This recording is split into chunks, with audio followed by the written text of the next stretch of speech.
ఒకసారి ఇమాజిన్ చేసుకోండి. మీకు 7 రోజుల పాటు నిద్ర లేకపోతే ఏమవుతుందని? ఇలా జరిగితే మీ బ్రెయిన్ మీకు బిగ్గెస్ట్ ఎనిమీగా మారుతుంది. మనం నిద్రని చాలా ఈజీగా తీసుకుంటాం కదా! ఒక రాత్రి సింపుల్‌గా నిద్ర లేకుండా గడిపేద్దాం అని అనుకుంటాం. కానీ మీకు తెలుసా? మనం నిద్ర లేకుండా గడిపే కొద్దీ మన బ్రెయిన్ అనేది మనకు ఆపోజిట్‌గా పనిచేస్తుంది.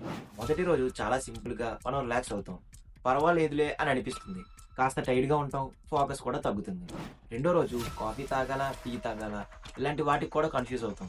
ఇలా చిన్న చిన్న డెసిషన్స్ కూడా తీసుకోలేము. మన ఫోకస్ తగ్గుతుంది. ఇరిటేషన్ కూడా పెరుగుతుంది. మూడో రోజు ఇక్కడి నుంచి మనకు డేంజర్. లేని వాళ్ళు కనిపిస్తున్నట్టు, లేని శబ్దాలు వినిపిస్తున్నట్టు అనిపిస్తుంది. మీ బ్రెయిన్‌కి ఏది రియలో, ఏది ఫేకో అర్థం కాదు. 4 ఇంకా 5 రోజుల్లో మీరు మాట్లాడటం స్టార్ట్ చేస్తారు. కానీ మధ్యలో మీరు దేని గురించి మాట్లాడతారో కూడా మర్చిపోతారు. మీకు వచ్చే కలలు, మీరు ఉంటున్న రియాలిటీ 2 ఒకేలా అనిపిస్తుంది. మెల్లిగా మిమ్మల్ని మీరు కంట్రోల్ చేసుకోలేరు. 6 ఇంకా 7 రోజుల్లో మీ బ్రెయిన్ మాత్రమే కాదు, మెల్లిగా మీ ఆర్గాన్స్ కూడా ఎఫెక్ట్ అవుతాయి. మీ బ్రెయిన్ టెంపరరీగా స్టాప్ అవ్వచ్చు. మళ్ళీ దాని నుంచి రికవరీ అవ్వడానికి మీ బ్రెయిన్‌కి కొన్ని నెలల పాటు టైం పడుతుంది. ఇది జస్ట్ థియరీయే కాదు. 1945లో ర్యాండీ గార్థర్ అనే ఒక వ్యక్తి 11 రోజులు నిద్రపోకుండా ఉన్నాడు. అతను మెల్లిగా రికవరీ అయ్యాడు. కానీ తన బ్రెయిన్ మొత్తం డ్యామేజ్ అయిపోయింది.